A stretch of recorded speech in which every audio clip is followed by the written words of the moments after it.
Bon, déjà, ce matin, je suis venu en vélo ici à la Charte de la Terre.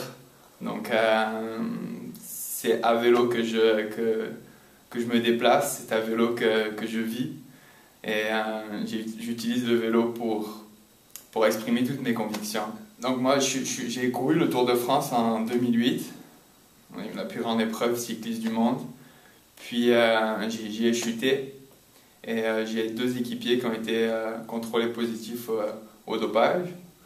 Et toutes ces aventures m'ont orienté sur quelque chose d'autre, à me poser des questions morales, éthiques sur mon sport et d'emmener quelque chose de plus authentique. Et quand j'ai trouvé la Charte de la Terre, après plusieurs recherches, j'ai trouvé un cadre éthique comme une possibilité de canaliser mes convictions et d'être cohérent avec ces convictions. Et donc j'ai entrepris un long cheminement pour me rendre ici au Costa Rica. En 2008, après le Tour de France, j'étais hospitalisé, je m'étais fracturé 2 vertèbres. Et j'ai quitté mon ancienne équipe, avec l'intention de créer une équipe cycliste qui porte des valeurs durables, qui a un contenu avec un peu plus de sens. Et donc j'ai commencé à voyager un peu partout dans le monde. On va dire, j'ai été 3 mois en Corée du Sud. J'ai couru dans diverses équipes, un peu sur tous les continents.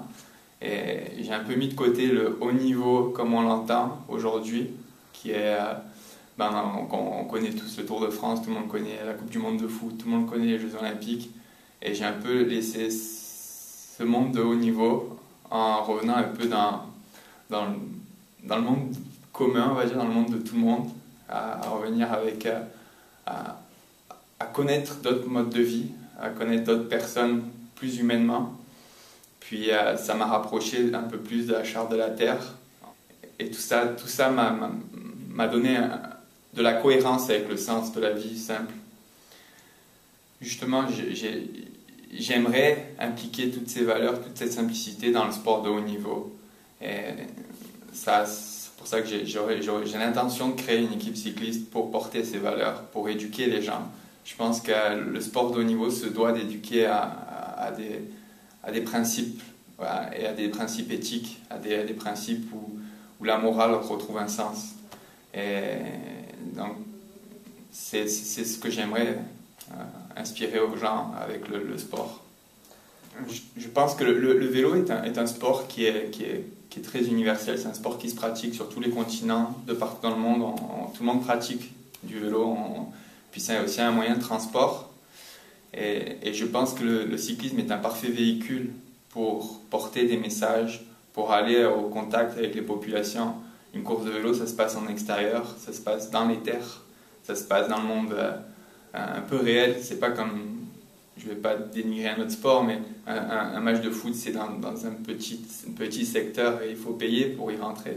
Le vélo, c'est un sport gratuit, c'est un sport où tout le monde y a accès, tout le monde monte sur son vélo pour aller, tout le monde pourrait monter sur son vélo pour aller acheter sa baguette, pour aller. Donc, c'est quelque chose de très, très courant. Et la Charte de la Terre, de notre côté, c'est le cadre que le vélo a besoin, que le vélo de haut niveau a besoin.